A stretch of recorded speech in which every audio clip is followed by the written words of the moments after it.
저희가 지난주에는 13장 1절에서 10절까지 보면서 땅에 사는 자가 있고 하늘에 사는 자가 있다. 그 두 가지를 이렇게 보았었고요. 오늘 말씀 이제 666이 나오는 그런 본문인데요.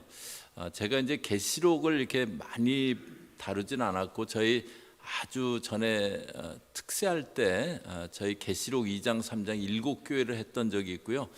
계시록 본문을 이렇게 요번에 이제 쭉 하지만은 그 전에는 잘 했던 적이 없었는데 한 가지 이렇게 했던 본문이 오늘 본문입니다.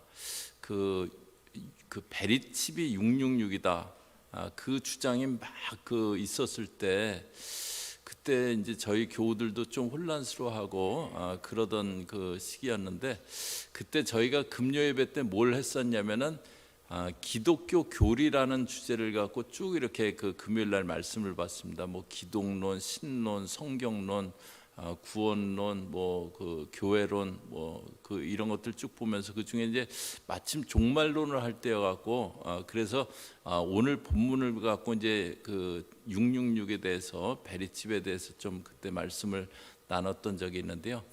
그런데 그때 이제 제가 마음속으로 생각은 이게 베리칩이 666은 아닌데 이제 그런 생각이 있었지만 그런 생각을 좀 접어두고 정말 그 성경에서는 뭐라고 하는가 이제 그런 그 관점에서 오늘 본문을 갖고 이렇게 말씀을 이렇게 봤는데 그런데 이제 베리칩은 666이라고 하는 거는 그때도 이제 본문을 보면서 이렇게 성경적이지 않더라고요. 그래서 이제 그런 결론을 말씀드리고 이제 다 동의가 되고 납득이 된 것 같았어요. 근데 이제 그 예배 끝나고 한 분이 저한테 그때 어떤 집사님이 저한테 목사님은 정말 베리칩이 666이 아니라고 생각하시냐고 그러면 나중에 베리칩을 맞아야 되면은 맞으실 거냐고 이제 그렇게 물어보시는 거예요.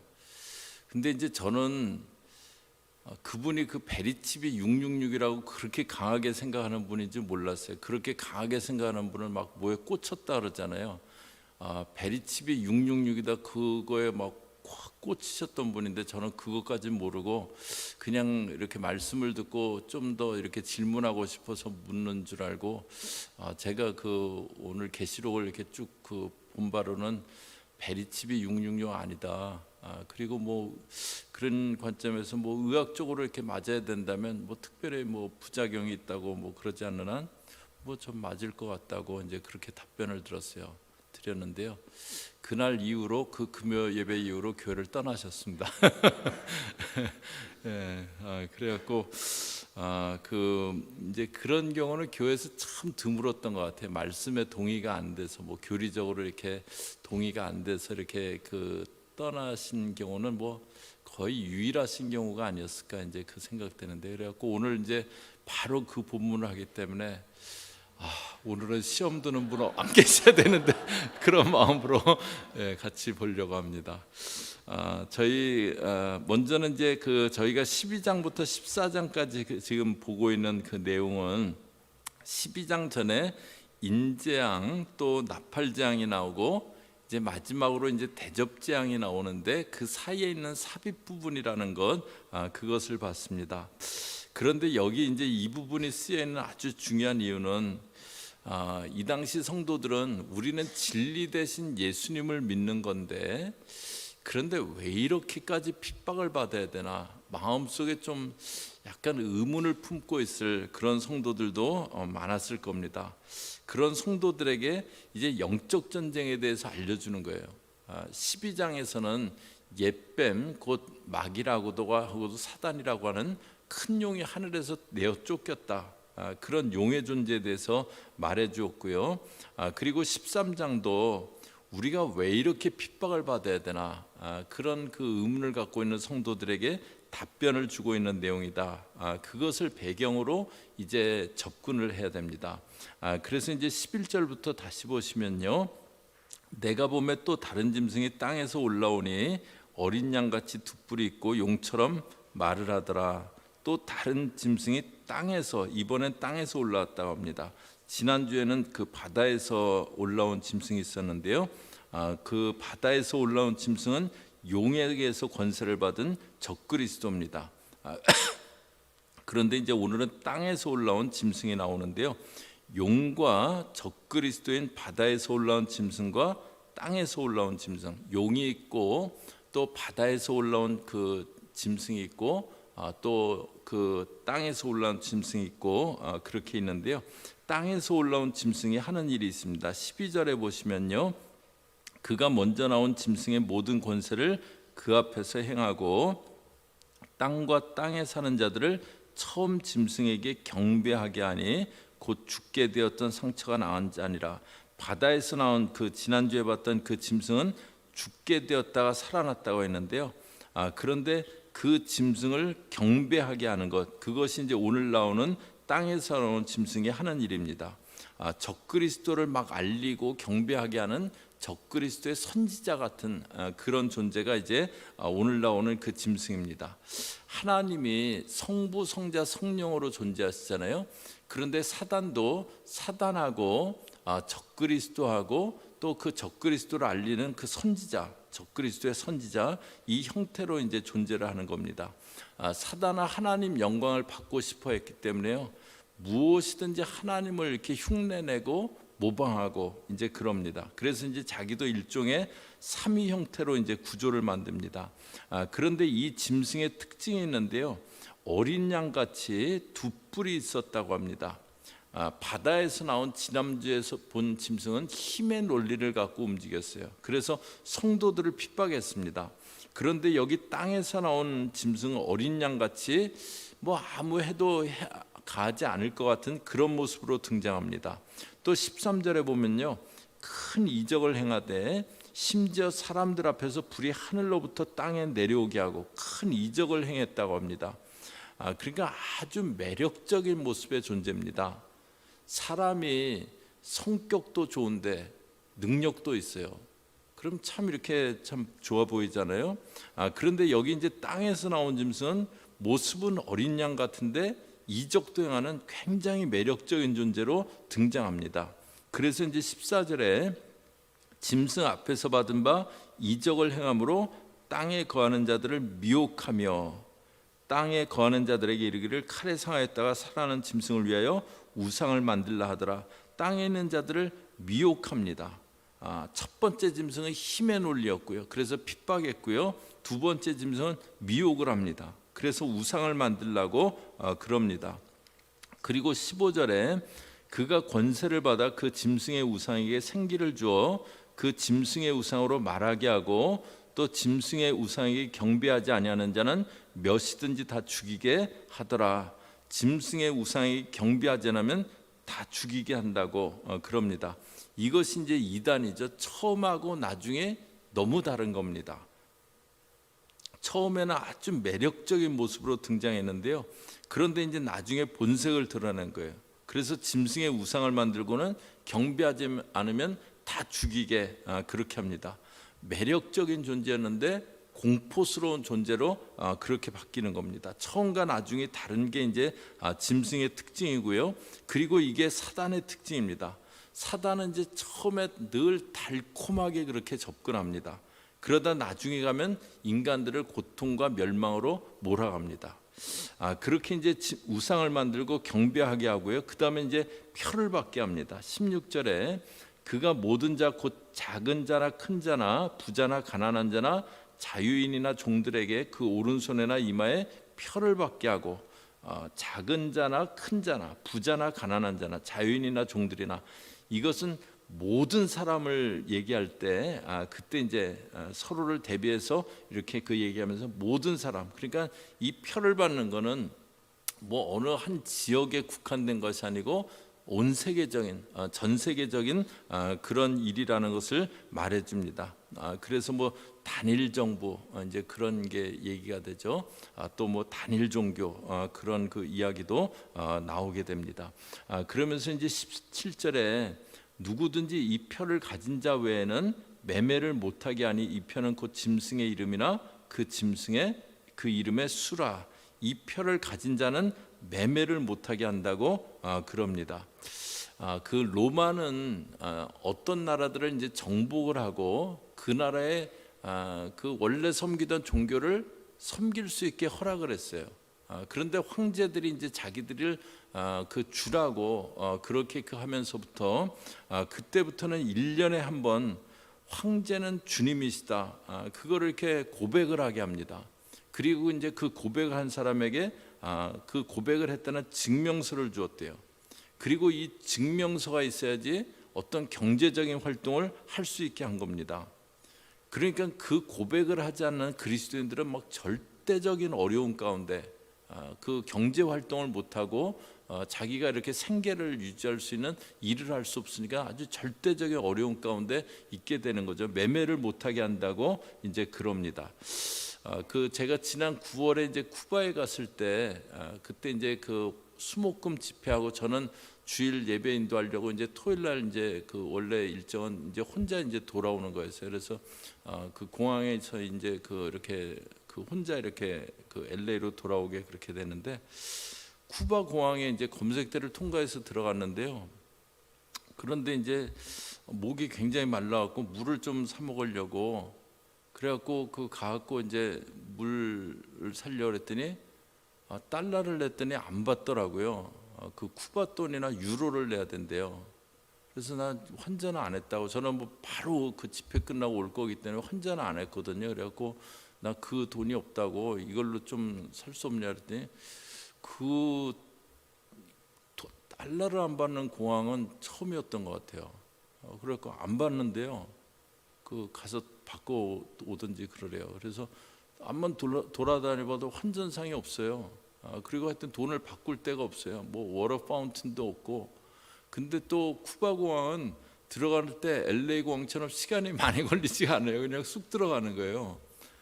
그래갖고 거의 한 2시간 기다리는데 목은 무지하게 말라는데 옆에서 막 이만한 그 거기 병물이 크더라고요. 이만한 병물을 이렇게 사갖고 먹는 사람 부러워하면서, 그래갖고 비행기 딱 타갖고 처음 한 일이 승무원한테 갖고 나 물 한 컵만 달라고.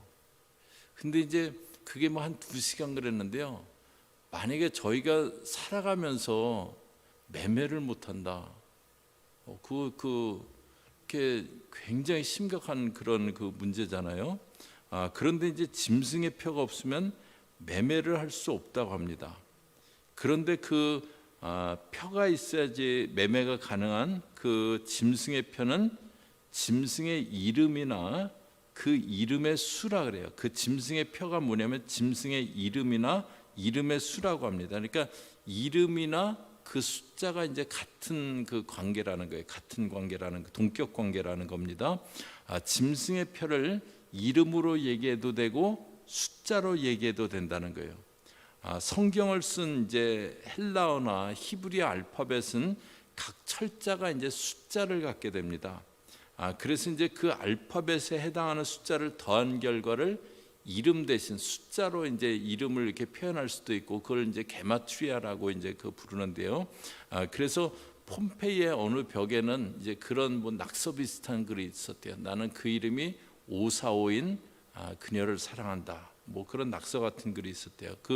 이 사람이 사랑한다고 하는 여인의 이름의 숫자 값을 더하면 545가 되는 거예요. 그런데 여기 18절에 지혜가 여기 있으니 총명한 자는 그 짐승의 수를 세어보라. 그것은 사람의 수니 그의 수는 666이니라.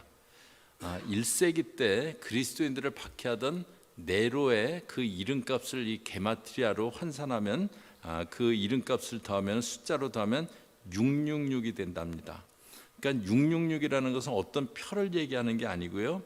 그리스도인들을 박해하던 네로나 도미티안 이 황제를 이름으로 부르지 않고 숫자로 그냥 표현한 겁니다.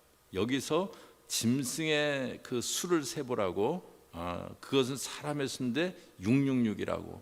근데 이걸 딱 받아보는 1세기 성도들은 이 짐승의 그 표가 바로 네로구나, 이제 그걸 아는 겁니다. 그러니까 666이라는 거는요, 네로와에 상응하는 자신을 경배하라고 하는 짐승, 곧 적그리스도적 존재를 표현하는 표현법입니다.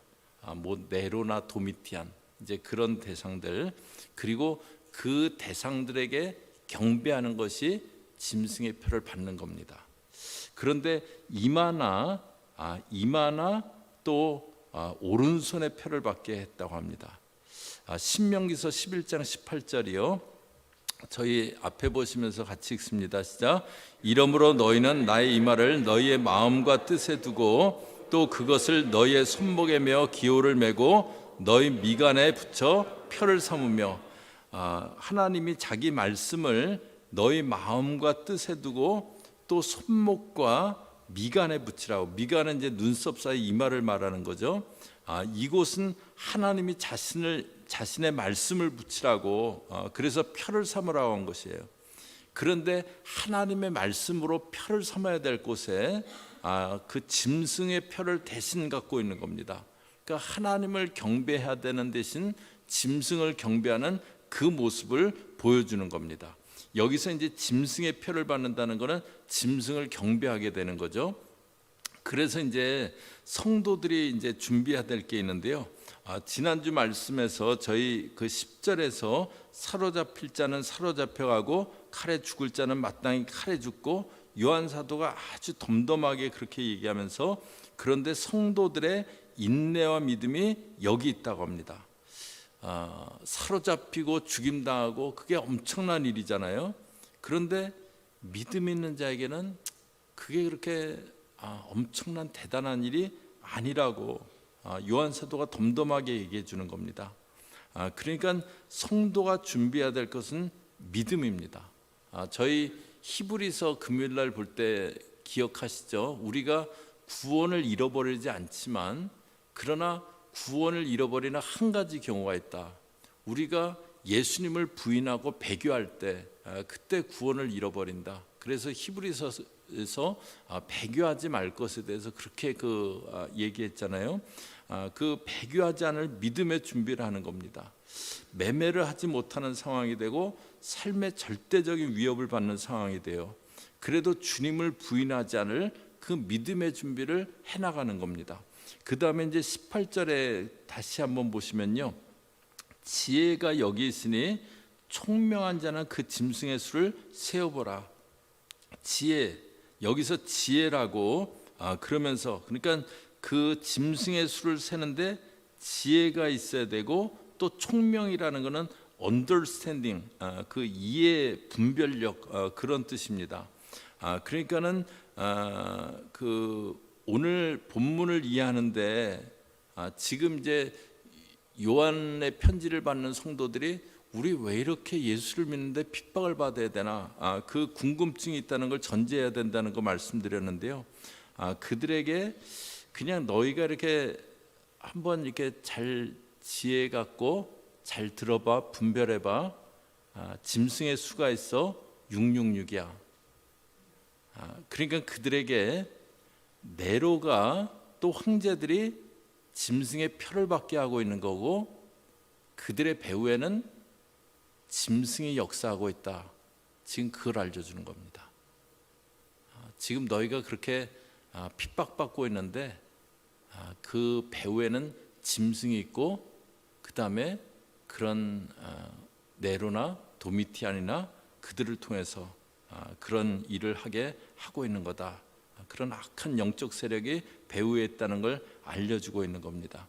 그런데 이런 것을 분별하는데 짐승의 수는 사람의 수라 그래요. 이것은 이제 하나님의 수가 아니다라는 의미도 있고요.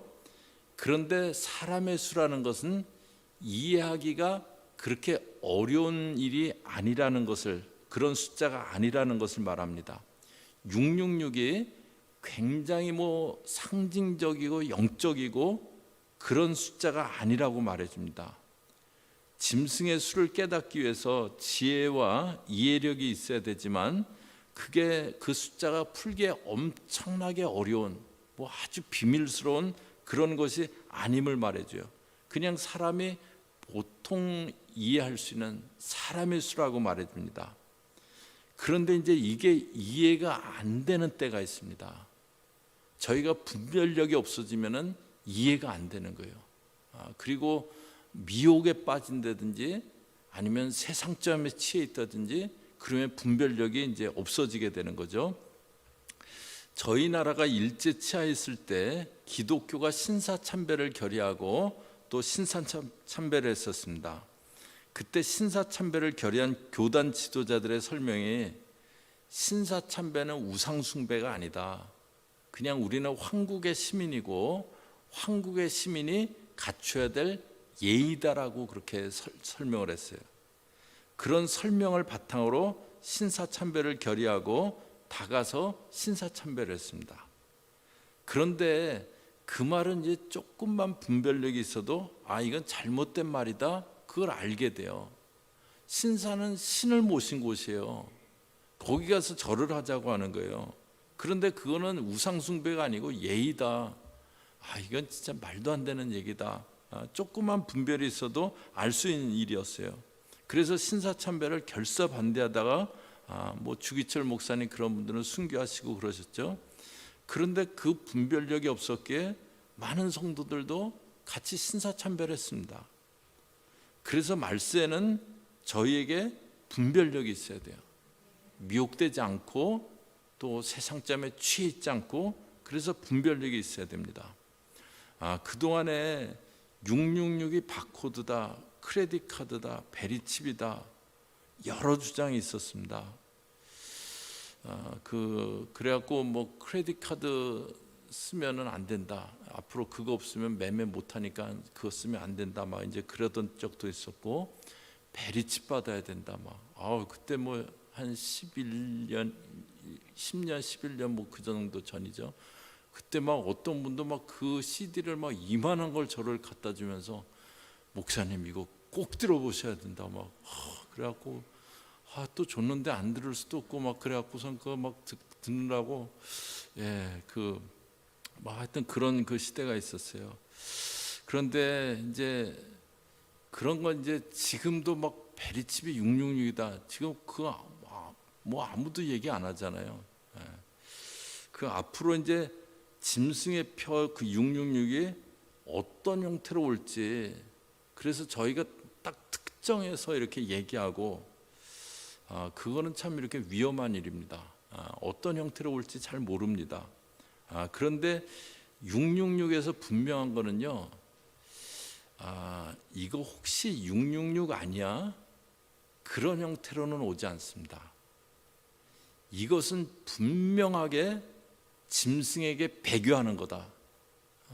이거는 분명히 짐승을 섬기는 거고 하나님께 대해서는 배교하는 거다. 그것을, 그 일을 행하는 사람이 아는, 그렇지만 난 너무 상황이 어렵기 때문에 그걸 안 하면은 어렵기 때문에 난 해야겠어, 그러면서 배교하는 그런 형태로 올 겁니다. 이게 베리칩이 666이라는데 어떤 사람 그게 왜 666일까? 뭐 근데 맞으면 안 돼, 뭐 막 그러고 이렇게 뭐 아주 이상하게 이렇게 혼돈스럽게 그렇게 오지 않고요. 666이라는 건 이거는 황제에게 경배하는 것. 그래서 하나님께 대해서 분명히 그 배교하는 것. 그것을 본인이 분명히 알 수 있는 형태로 오는 게 666입니다. 그러니까 이거 혹시 666 아니야? 뭐 그런 건 너무 그렇게 생각할 필요가 없고요. 저희가 분명히 아는 형태로, 이거는 내가 지금 믿음을 떠나는 건데, 배교하는 건데, 나 어쩔 수 없다, 이제 어떤 그런 형태로 올 겁니다. 그래서 저희가 믿음을 준비하고 있어야 되고요. 또 이렇게 사람의 수를 분별할 수 있다면 알 수 있는 분명한 것이 될 거기 때문에 미혹되고 분별력이 흐려지지 않게 지혜를 준비해야 됩니다. 그런데 이제 오늘 이 말씀이요, 주님의 일관된 가르침의 어떤 흐름입니다. 주님은 때를 말씀하시지 않고, 사람들은 때를 궁금해했는데 주님은 때를 말씀하시지 않고 어떤 준비를 하고 있어야 되는가를 말씀하셨어요. 지금 666에 대해서도 저희들은 666이 무엇일까를 궁금해하지만, 그러기 쉽지만 주님은 너희가 준비를 하고 있으라고 그것을 말씀하세요. 666 본문에서 중요한 것은 666이 뭐냐도 중요하지만 그러나 그거보다 우리가 그것에 대해서 준비하고 있으라, 그걸 말씀해 주십니다. 그 믿음을 준비하고 분별력을 준비하라는 거죠. 그 무엇을 준비할 것인가? 그게 이제 계시록의 그 전체 흐름입니다. 처음부터도 말세에 넘어지지 않기 위해서 우리가 어떤 신앙을 준비할 건가, 그걸 말씀해 주셨잖아요. 이제 앞으로 매매가 이렇게 불가능할 것 같은 그런 어려운 시기가 올 겁니다. 단일 화폐라는 거 그 얘기 있죠. 만약에 그 단일 화폐가 이렇게 만약에 되어지면은 그러면은 이제 그 화폐가 없는 사람들은 이렇게 뭐 매매가 못하는 그런 상황도 되고 이제 그렇게 되잖아요. 앞으로 이제 그런 어려운 시기가 분명히 믿는 자들에게 올 겁니다. 그런데 저와 여러분은 믿음과 분별력을 잘 준비해서 그 시기를 잘 감당해 나갈 수 있는 주의 백성들 되시기를 주의 이름으로 축복합니다. 같이 기도하겠습니다.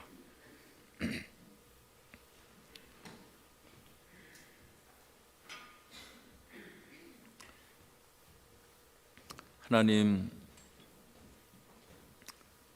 우리는 예수를 믿는 건데 왜 이렇게 핍박을 받아야 되나 궁금해하는 성도들에게 그 핍박하는 자 존재를 알려주며, 그러나 그 배후에는 악한 짐승의 세력이 있음을 알려주는 말씀을 보았습니다. 하나님, 저희들도 동일한 시기를 살아가고 있습니다. 믿음 잘 준비되게 하시고 분별력이 흐려지지 않게 하시고 미혹에 빠지지 않게 하시고, 그래서 저희들 짐승의 수를 잘 분별할 뿐만 아니라 절대 배교하지 않는 그 믿음의 준비가 잘 돼 있는 그런 믿음의 사람들 되어지게 저희 모든 교우들 붙잡아 주시고 함께하여 주시옵소서. 예수님의 이름으로 기도드립니다. 아멘.